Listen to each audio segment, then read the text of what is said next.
Okay, so what I have done, I have given you some questions here. There are 4 questions. These are your assignment questions. What you will do, you will write the answers of these questions on your in your notebooks with the appropriate question in your own writing, obviously.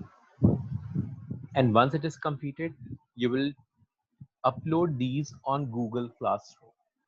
I'll share a link of Google Classroom class with you so that all your assignments that I'm asking you, you will be submitting it there. Once the assignments are submitted, we may need these as a proof for your grades or for online assessments. So make sure that you upload these when I ask you, and I will ask you to upload these probably over the weekend. So make sure that you start attempting these. These are 4 questions, and I think you can just read the question. Question 1 is explain why ATP is suitable to be used as energy currency molecule for 5 marks. Outline the differences between energy currency and energy storage molecule for 4 marks. Describe the structure for ATP for 3 marks. Use name examples. Explain why energy is required for living organism for 7 marks. Get this done and start doing this. Okay, now what I'm doing, I'm just reviewing what we have discussed so far so that you have a very good picture of what's happening.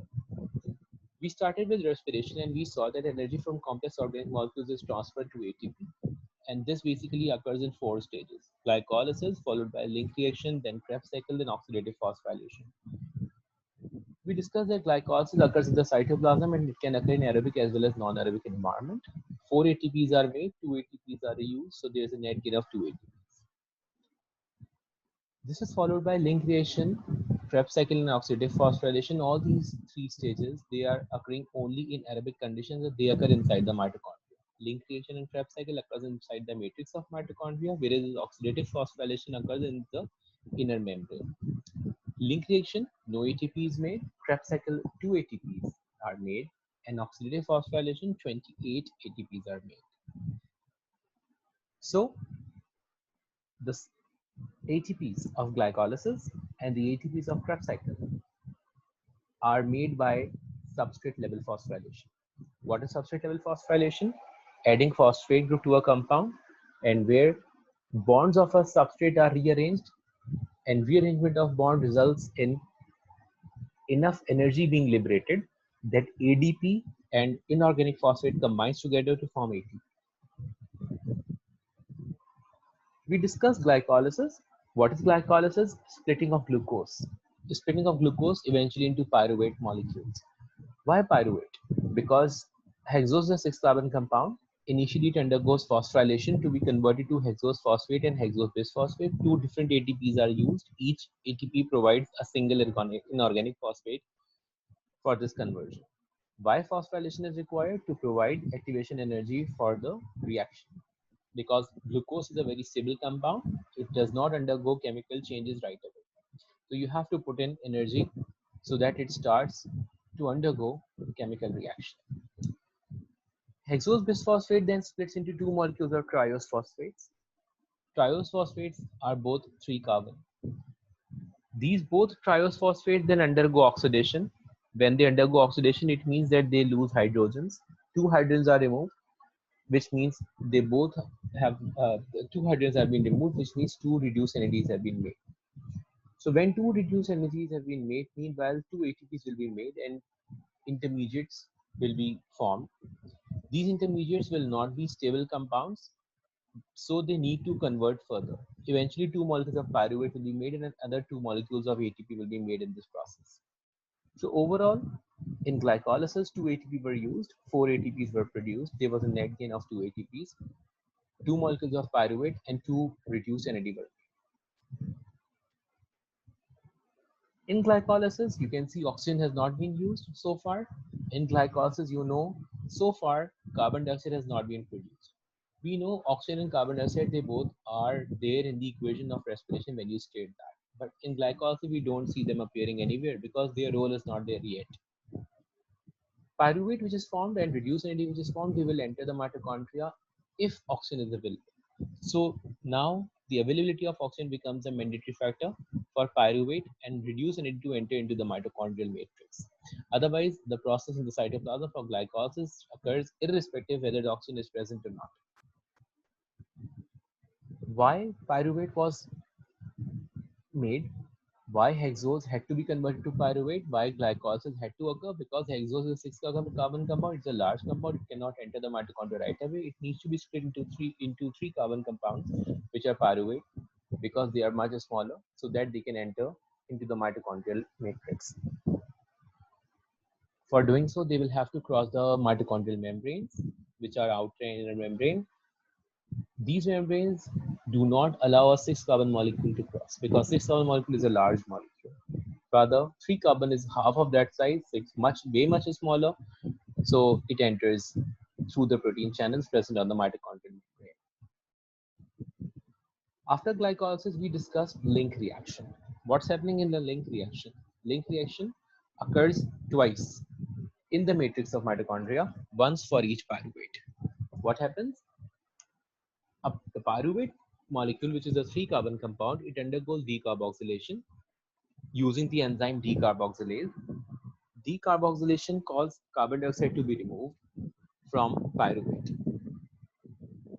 Dehydrogenation also occurs, which means pyruvate undergoes oxidation, which means removal of hydrogen.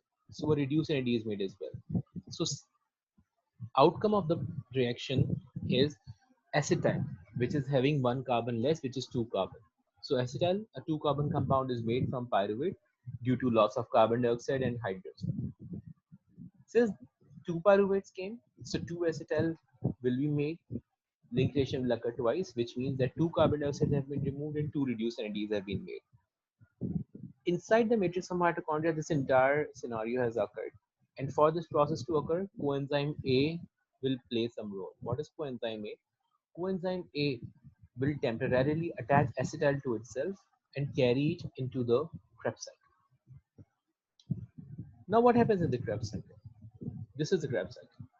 Acetyl-CoA, acetyl coenzyme A enters the Krebs cycle. Acetyl-CoA is already having two carbons. Inside the mitochondrial matrix, there is a compound called oxaloacetate, which is a four-carbon compound. This four-carbon compound combined with acetyl, a two-carbon compound, to form a six-carbon compound called citrate. In doing so, coenzyme A is regenerated so that it can go back into the link reaction and bring another acetyl for the next Krebs cycle.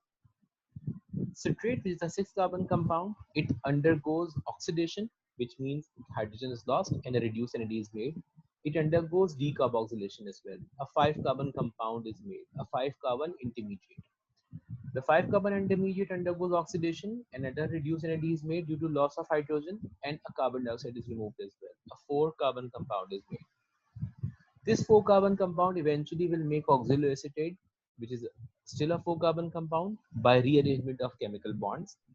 And since the chemical bonds are being rearranged, enough energy will be given out by substrate level phosphorylation, ATP will be synthesized. The same four-carbon compound, when it was turning into oxaloacetate, it underwent oxidation twice. Two hydrogens were removed from it. One hydrogen was added to FAD, another hydrogen carrier, forming reduced FAD. The second hydrogen that got removed will be added to NAD, forming reduced NAD. Eventually, oxaloacetate, the four-carbon compound, is regenerated. More acetyl will be available from further link reactions, and Krebs cycle will take another turn. This is called as one turn of the Krebs cycle. So in each turn of Krebs cycle, what is the story? The story so far is that in each turn of Krebs cycle, how many carbon dioxides are being made? Two CO2 molecules are being removed per turn of Krebs cycle. How many reduced NAD are being made? Three reduced NAD are being made. How many reduced FAD are being made? Two reduced FAD are being made per turn. Sorry, one reduced FAD is being made per turn. How many ATPs? One ATP is being made. Since one glucose made two pyruvates, and those two pyruvates went into two link reactions to form two molecules of acetyl. So Krebs cycle should also occur twice. So you can multiply the entire Krebs cycle by 2 to see for one glucose what will be the outcome. So for one glucose, which means two acetyls coming into Krebs cycle. How many CO2s will be made? Four CO2s will be made in two Krebs cycles. Six reduced NADs will be made in two Krebs cycles. Two reduced FADs will be made, and two ATPs will be produced in two Krebs cycles. Since there will be two acetyls coming from two link reactions, which initially started from two pyruvate that came from one glucose from glycolysis. This is the entire picture. I have already discussed with you how many hydrogen carrier are being used here.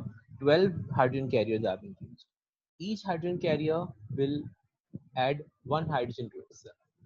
Two reduced NAD were produced in glycolysis. Two reduced hydrogen carriers were produced in link reaction. Eight reduced hydrogen carriers were produced in Krebs cycle. This is the story for one glucose molecule. A total of 12 hydrogen carriers have been reduced. For C6H12O6, you have already removed 2 carbon dioxide in link reaction. You have already removed 4 carbon dioxide in the Krebs cycle, which means 6 carbon dioxide has been exhaled out for one glucose.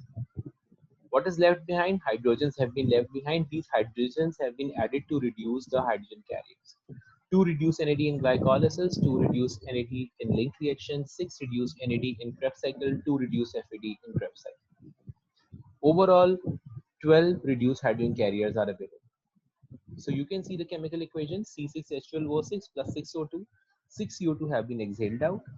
There will be 6 water molecules which will be produced here, which we have not discussed how, because this is the part of oxidative phosphorylation that we will discuss next time. 2870 kilojoule energy will be given eventually. All the reduced hydrogen carriers that have been made in this process, they will enter oxidative phosphorylation. So this is the story so far. This is how far we have come in respiration. I hope that you understand these steps very well.